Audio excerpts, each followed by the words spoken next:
evening, ladies and gentlemen. Welcome to another exciting episode of the Paul Brown Show. This evening, my guest will be Mr. Gregory Clifton. He's a fitness trainer. What we're trying to do on the Paul Brown Show is try to get people more fit and get them some more knowledge on being fit. How you doing there, Mr. Clifton? I'm well, sir. How about yourself? Great, great. Tell the audience, how long have you been a fitness trainer? I've been a personal trainer since 1997, but I'm fortunate enough that I've been working out myself personally close to 40 years. What inspired you to want to be a personal fitness trainer?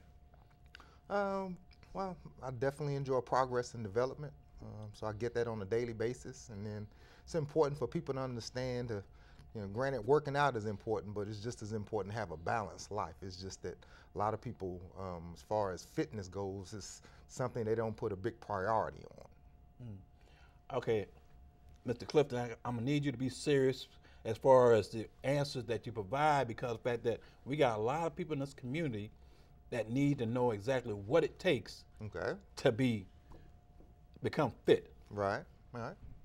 When someone is starting a new fitness program, what are some of the advice that you provide them? Well, the first thing they got to ask themselves are, what are their goals? What are they trying to get accomplished? Most people want to lose some weight, mainly around the middle, and that usually starts with nutrition. So first thing I tell people to do is take a conscious look at your diet and what you're putting in your body. That's usually the best place to start. Okay, you said nutrition. What should we cut out, or what should we start eating more of? Well, mostly starches and fats. Usually your breads, your pastas, some of your dairy you probably need to cut back on, but even more so, the idea is to eat early and light late, because a lot of people, especially women, had a tendency to snack during the day because they're trying to cut calories. But when you're just snacking during the day, you had that tendency to overeat at night, because the idea is to, like I said, to eat big early so you have the rest of the day to use what you put in your body as fuel. So as the day go on, you won't have as much left to store, because your body is either using fuel or storing fuel. And that's the nutrition that you're actually putting in your body. Okay, when you said eating late. Yes. What happens when someone eats late? Well, a lot of times it depends on what you're eating, because you got to remember, when you're hungry, it's okay to eat. It just depends on what you eat and how much. The idea is, as the day go on, you want to cut back on those starches, sugars, and the fats, and focus more on your protein. Protein, i.e.? Mainly your meats. You can get them from beans. And then you got your nutritional supplements, mainly like whey protein powder. Okay, salad. Okay. Is that a good thing to eat at night, or what? Well, we in the fitness industry, we tell you that your veggies are free. You can pretty much eat them when you want, pretty much how much. The thing with the salads that kill it for a lot of people is your salad dressing. So you can take a healthy salad, and then you saturate it in that salad dressing, and then you got your fats, you got your salts that is more in the salad dressing and not necessarily in the veggies that you put on the salad. So what kind of salad dressing would you recommend? Little to none, really. Is it plain? For the most part, whatever you decide, like I say, just use it in moderation. I actually know a friend that what she will do, she'll actually take her fork and just dip it into the salad dressing, then actually eat the salad. So that way she's just getting the flavor as opposed to the saturation from pouring it on the salad. Okay. As far as the fats and sodium and all that, what would you consider to be a high dose of in a salad dressing? What? Everybody is different. So the main thing, as long as you don't have like issues with your blood pressure, let's see. I don't necessarily really have an idea of how many per day as far as granules of sodium that you should put in your body every day. The main thing is just keep your blood pressure in check and do it in moderation. Okay, I know every year, beginning of year, New Year resolution, we say some of the first things that people say they want to do is lose weight. Right. Why do we start and then at some point we stop? Mostly most people don't like to work out. Okay, so that's really one of the big things that I preach is to kind of fish around a little bit, so hopefully you'll find something that that you gravitate to, that you halfway like, because if it's constantly a chore, it's hard to stick with it, and consistency is one of the big aspects of it. For someone who doesn't like to exercise on a regular basis, what are some simple exercise that you can recommend that they can start off with? Walking, definitely. A lot of people question the best way to do squats. So especially if you're like a TV watcher, I recommend actually working out while you're watching TV. Just standing up and sitting down, because every time you sit down, you actually have to do a squat and actually just in order to stand up. Okay. And then even while sitting there on the couch, if you just come to the edge of your couch and just lean back just a little bit, tighten up the stomach, you can actually work your abs while you're sitting there watching TV. And actually during the commercials, hop down on the floor, push-ups, or even if you got issues with the push-ups, if you just put your hands out in front of you and just manage and try to hold your body weight. Correct. That's ways to actually build up to being able to do your push-ups. But between squats, push-ups, and what we call roll-ups or roll-backs, or holding that static hold as you're leaning back, sitting on the edge of that couch, are very important, that what we call functional movements or functional training. Okay, Mr. Clifton, we're going to take a break. Ladies and gentlemen, we'll be back on the Paul Brown Show. Thank you.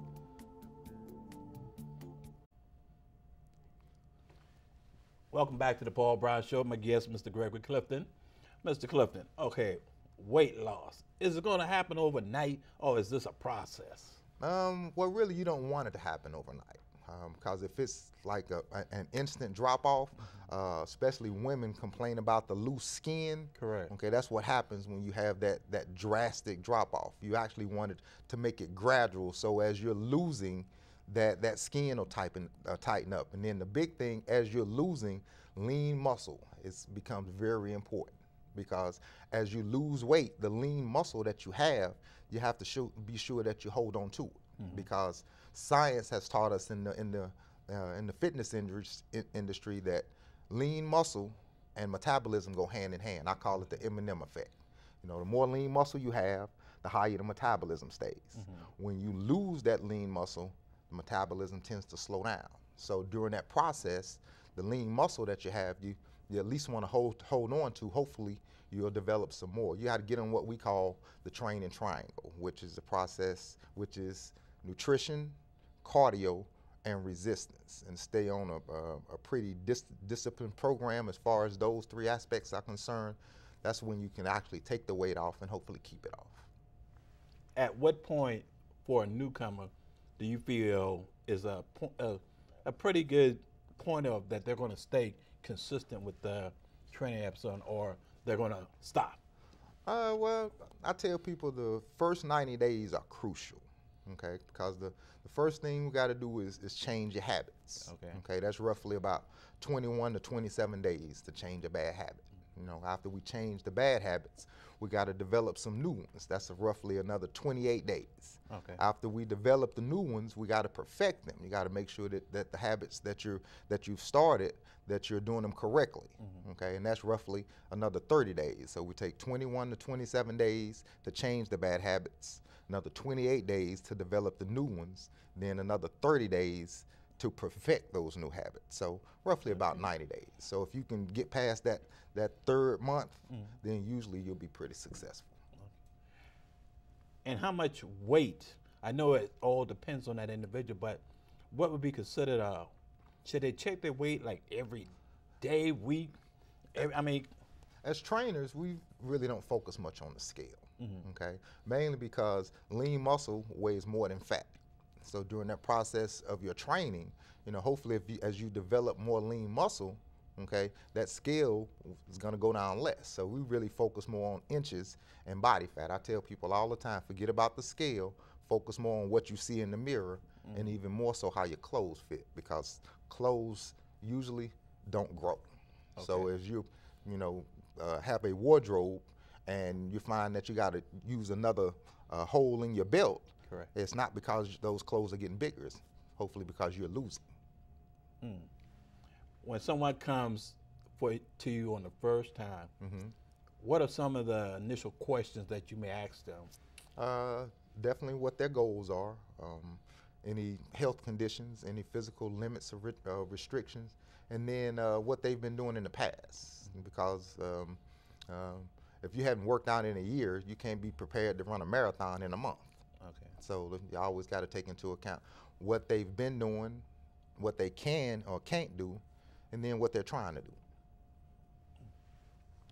Okay, there's a show that comes on about a weight loss. Right. You know, and you see these people change their lives. Is that's possible for anyone, isn't it? It is. It's just the thing about those kind of shows is that you got to remember those people eat, sleep, live that particular lifestyle for that particular period of time. The thing with working out is you have to have a balance of that working out and what goes on in your regular life. Okay, because what you're doing as far as you're working out can't take away from your responsibilities for your everyday life.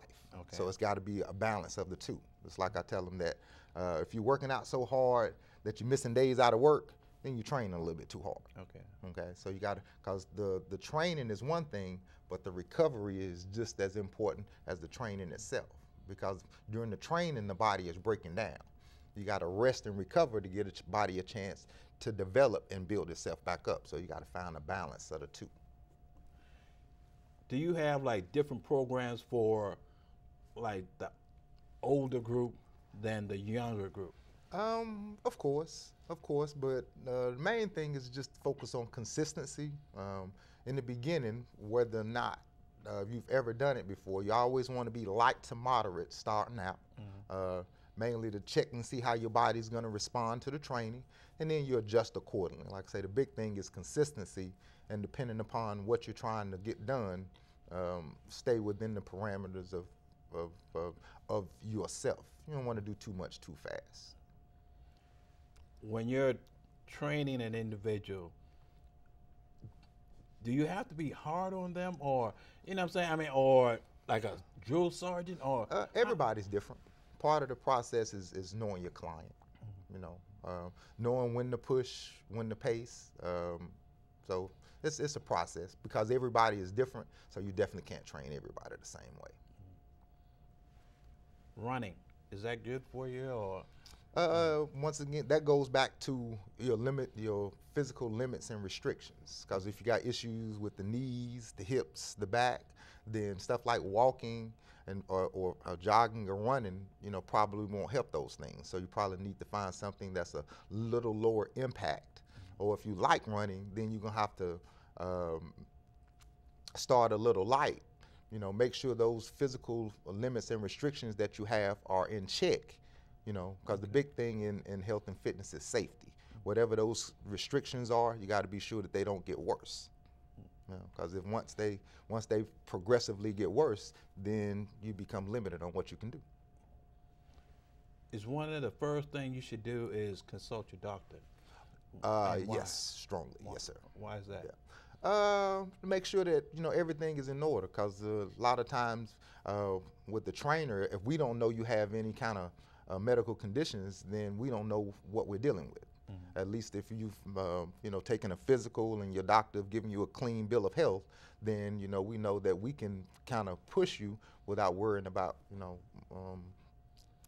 any ailments that you may or may not have.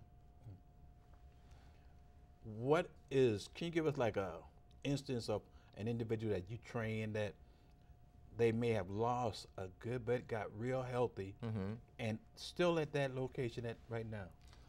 Well, quite a few. We had one lady who she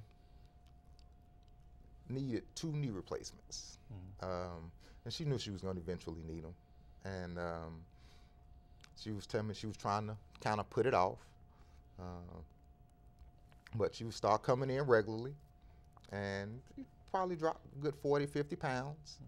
Did have the knee replacement, came back. Still pretty active, and still pretty active because unfortunately now she got to get the other knee done. Okay. So definitely. But the big thing is I tell people that you really got to be on a mission. and stay within your limits and restrictions and limitations, and just stay consistent more than anything else, and find your niche, because everybody is different. So you got to figure out what's going to work for you. Okay, we're going for another break, Mr. Clifton. We'll be right back on the Paul Brown Show.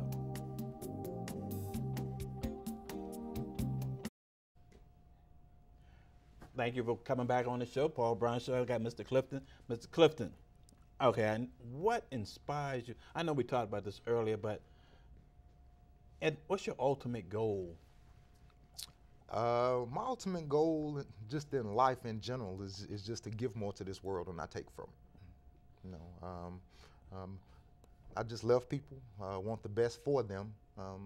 So in this way, that's my way of giving back. And then if I can actually give back and make a living at it to somebody like me, that's what I call priceless. Mr. Clifton, I'd like to thank you for coming on the show, and I want you to return back on the show. And you know, we're going to talk some more, get more in depth into the fitness aspect, so that we can get this community better fit. I appreciate you so much, Paul. Look forward to coming back. Thank you, sir. My pleasure. Ladies and gentlemen, thank you for watching the show, and we'll be back on the Paul Brown Show.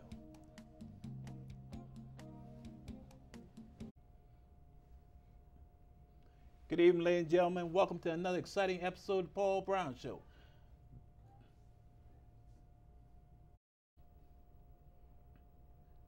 Welcome back to the show. Right now I have on the guest, as my guest, Mr. Trevor Fuller. He's the Mecklenburg County Board of Commissioner Chairman. How you doing there, Mr. I'm Fuller? doing great. Thank you, Paul, for having me. Thank you for coming on the show. Yes, sir.